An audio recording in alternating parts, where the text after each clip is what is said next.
In the heart of a quiet Midwestern town stood St. Helena's Catholic Church. The building wasn't grand like the cathedrals of Europe, but it carried a humble beauty. Its stone walls, worn smooth with time, seemed to hold every whispered prayer of the generations who had worshiped there. The church had become more than a place of Sunday worship. It was a refuge. People came to light candles after work, to seek peace in the stillness, or to pray the rosary together. But despite its spiritual importance, the parish was struggling. Attendance had dwindled, the roof leaked during heavy rains, and the heating system failed often in the winter.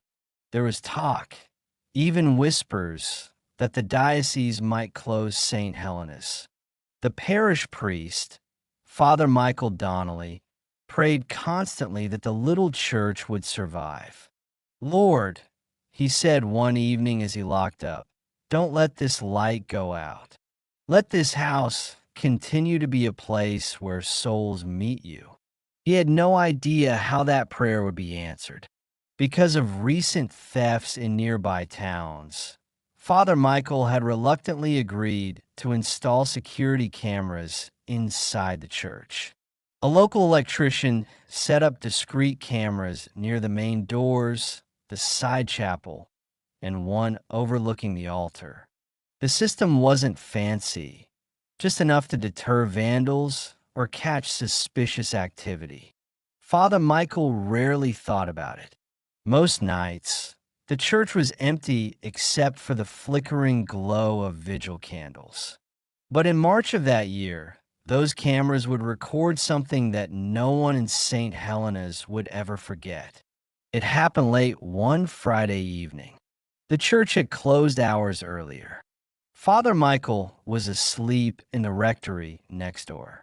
At precisely 2:17 a.m., the camera overlooking the altar flickered. At first, the video showed nothing unusual, just the dark interior of the sanctuary. Then, a faint glow appeared near the tabernacle. It grew brighter, not like the sharp glare of artificial light, but soft and warm, as if the very air itself was shining. The glow expanded, spilling across the altar steps, illuminating the pews with a golden radiance. The shape of the light wasn't random. It gathered in a column, almost like a figure, tall, luminous, indistinct yet unmistakably human. And then it moved. The figure of light stepped forward, pausing in front of the tabernacle. The glow brightened, surrounding the entire altar in brilliance.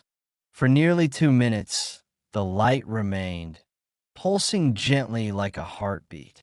Then just as suddenly it faded. The church was once again silent, empty, ordinary. The camera continued recording the empty sanctuary, but the event had already been captured. The next morning, the parish secretary, Angela, reviewed the overnight footage as part of her routine. She nearly dropped her coffee when she saw it. "Father, Father Michael," she called, running into the rectory. Father Michael, still in his slippers, frowned at the urgency. "Angela, what's wrong?" She turned the laptop toward him. "Look." He squinted at the grainy video, then froze. His hand instinctively made the sign of the cross. "My Lord." The two watched in stunned silence as the radiant figure appeared, hovered, and disappeared. "This can't be real," Angela whispered. "Maybe it's a glitch?" But Father Michael shook his head. "That's no glitch. That's his presence." At first, Father Michael wasn't sure whether to share the footage. He feared skepticism, mockery, or accusations of exaggeration. But by Sunday, word had spread. Angela had confided in her brother, who told a friend, and soon the parish buzzed with rumors. Finally, After Mass, Father Michael addressed the congregation. "My dear brothers and sisters," he said carefully, "something unusual was recorded on our security cameras this week. I do not ask you to believe blindly, but I invite you to watch and discern." Gasps filled the parish hall as the footage played on a projector. Some cried. Others knelt right there. A few whispered prayers aloud. "It looks like an angel," someone said. "No, it's the Lord himself," said another. "Or Our Lady," whispered an elderly woman clutching her rosary. Whatever the interpretation, everyone agreed it was not ordinary. Not everyone was convinced. A few local skeptics dismissed the footage. "It's probably a reflection," said one man. "Headlights from a car." "Or a camera malfunction," another insisted. Father Michael listened patiently, but couldn't deny what he had seen. "Reflections don't walk," he told Angela quietly. Still, he remained cautious. He sent the video to the diocese for review. Experts examined the footage, searching for technical explanations. None could be found. Just as skepticism began to rise, the phenomenon happened again. 2 weeks later, once more at 2 a.m., the cameras captured the same radiant figure. This time, however, the light moved farther down the aisle, pausing near the first pew. The glow spread wider, filling the nave with brilliance. And this time, the video also recorded sound, soft, faint like distant singing. The hymn was unrecognizable in words, but the melody stirred hearts. It was haunting, beautiful, otherworldly. When Father Michael showed this new footage, even the doubters grew quiet. The story made headlines. Reporters came, pilgrims arrived. St. Helena's, once nearly forgotten, was filled with visitors from across the region. But beyond the media attention, something deeper happened. Parishioners who hadn't been to confession in years lined up again. Families who had drifted away returned. Teenagers knelt in silence before the altar, their phones forgotten. One man, Joseph Alvarez, who had long abandoned faith, stood in the back of the church after watching the video. Tears streamed down his face. "I mocked God," he whispered to Father Michael. "But he came here anyway." On the night of Holy Thursday, as the church kept vigil, the cameras captured the most stunning appearance yet. At 3 a.m., the altar glowed brighter than ever. The figure of light seemed clearer now, tall, robed, hands extended in blessing. The face was still indistinct, yet radiant with love. Then something extraordinary happened. As the figure extended its hand, the sanctuary lamp beside the tabernacle flared brighter, as though fueled by heaven itself. Those praying in the church that night swore they felt a warm presence, like arms embracing them. "I heard him," whispered one elderly woman. "In my heart, I heard him say, 'I am with you always.'"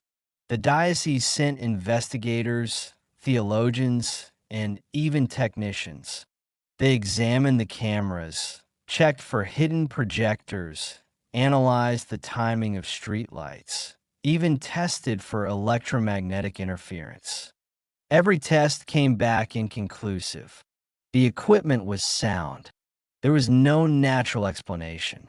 Bishop Alvarez, after reviewing everything, said carefully, "The church does not rush to call something a miracle, but it is clear the faithful here have been blessed with a profound sign.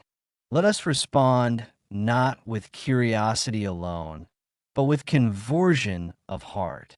One night, alone in the church, Father Michael knelt before the altar. The sanctuary was dim, but his heart was burning. "Lord, asked you to keep this parish alive, he whispered. Is this your answer? The silence was deep, yet in his heart, he felt a certainty.